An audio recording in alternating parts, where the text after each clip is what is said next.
ఈ వేదాలు, వేదాంగాలు, స్మృతులు, పురాణాలు, సిద్ధాంతాలు, ఇతిహాసాలు, ఆగమాలు ఇవన్నీ ఒక మనిషి తన లైఫ్ స్పాన్ లో చదవగలడా? చదవలేనప్పుడు ఎందుకు? ఒక వర్గాన్ని రిప్రజెంట్ చేస్తూ అడిగారు.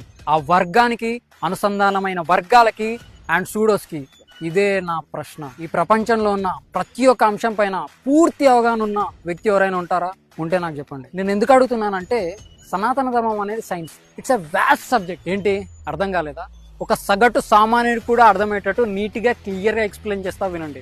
For example, you are a cardiologist. అంటే ఏంటి? Heart specialist. ఎవరికైనా కిడ్నీ ప్రాబ్లం వస్తే ఎవరికి చూపించుకుంటారు? కార్డియాలజిస్ట్గా లేదా నెఫ్రాలజిస్ట్ కన్సల్ట్ అవుతారు. నువ్వు కార్డియాలజీలో పిహెచ్డీ చేసి ఉండొచ్చు, కానీ నెఫ్రాలజిస్ట్ చేసే పని నువ్వు చేయవు కదా.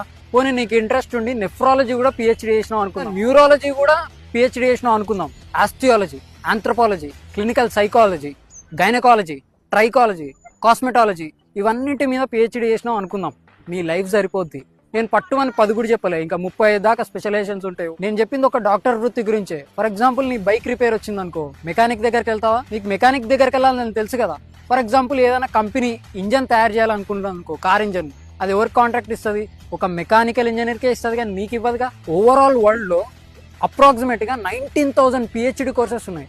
అవన్నీ నువ్వు ఒక లైఫ్ లో చదవగలవా? నీ లైఫ్ స్పాన్ లో నువ్వు చదవగలవా? నీకు ఏది ఫ్యాసినేటింగ్ అనిపిస్తే అదే నువ్వు చదువుతావు. ఎందుకంటే హ్యూమన్కి లిమిటేషన్స్ ఉంటాయి కొన్ని. ఇలాంటి కోటి బ్రహ్మాండంలో ఉన్న ప్రతి ఒక్క అంశం సనాతన ధర్మంలో ఉంది.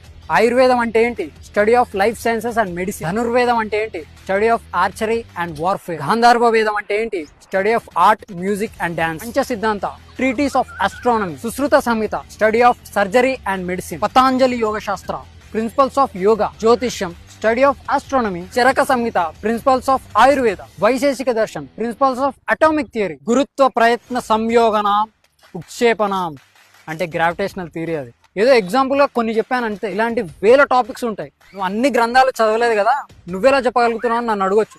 మీ ఇంట్లో కార్పెంటర్ వర్క్ ఉంటే కార్పెంటర్కి చెప్తారు, కానీ మీరు చేయరుగా.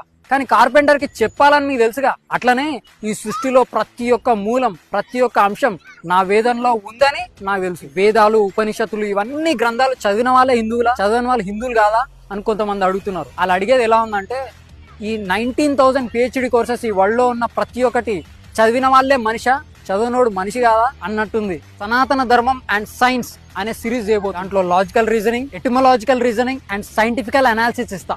And by the way, don't try to